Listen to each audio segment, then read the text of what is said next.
જોઈ રહ્યા છો અવર ગીર સોમનાથ પર સાંજનું સરવૈયું. તો ચાલો જોઈએ આજના મહત્વના સમાચાર.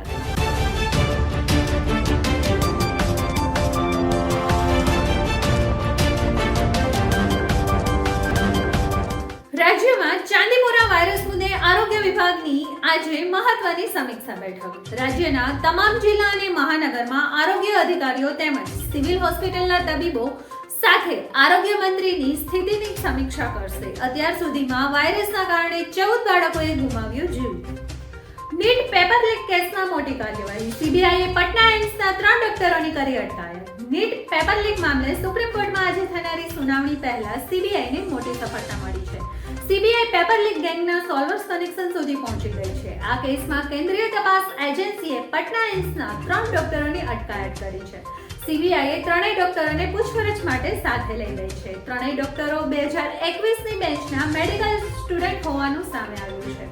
સીબીઆઈએ આ 3 ડોક્ટરોના રૂમ પણ સીલ કરી દીધા છે અને તેમના લેપટોપ, મોબાઈલ ફોન પણ જપ્ત કરવામાં આવ્યા છે. સુરતમાંથી એટીએસે ઝડપી ડ્રગ્સની ફેક્ટરી. કરોડોનું કેફી પદાર્થ બનાવવાનું મટીરીયલ ઝડપાયું. ગુજરાતમાં એટીએફની બાતમીના આધારે પલસાણા તાલુકાના કારેલી ગામની સીમમાંથી આવેલા રહેણાંક વિસ્તારમાંથી ડ્રગ્સ જેવા કેફી પદાર્થ બનાવવાની ફેક્ટરી ઝડપી પાડી. એટીએસની ટીમે મોડી રાતે કારેલી ખાતે એક પતરાના ગોડાઉનમાં દરોડા પાડ્યા હતા. આઈસીસીએ T20 બેટિંગ રેન્કિંગ જાહેર કરી. ભારતના સૂર્યકુમાર યાદવે તેનું બીજું સ્થાન જાળવી રાખ્યું.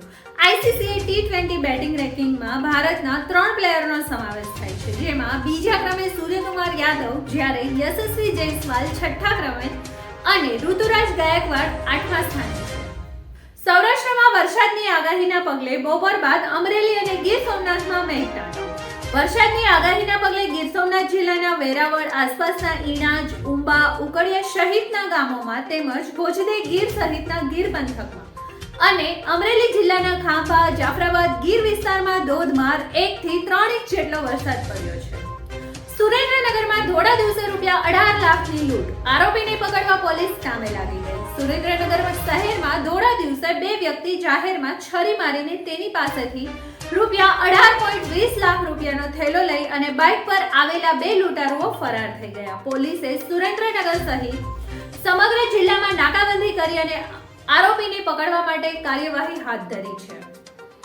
મેઘતાંડવ. ધોધમાર વરસાદ પડતા ગીરગઢડા તાલુકાનો દ્રોણેશ્વર ડેમ ઓવરફ્લો.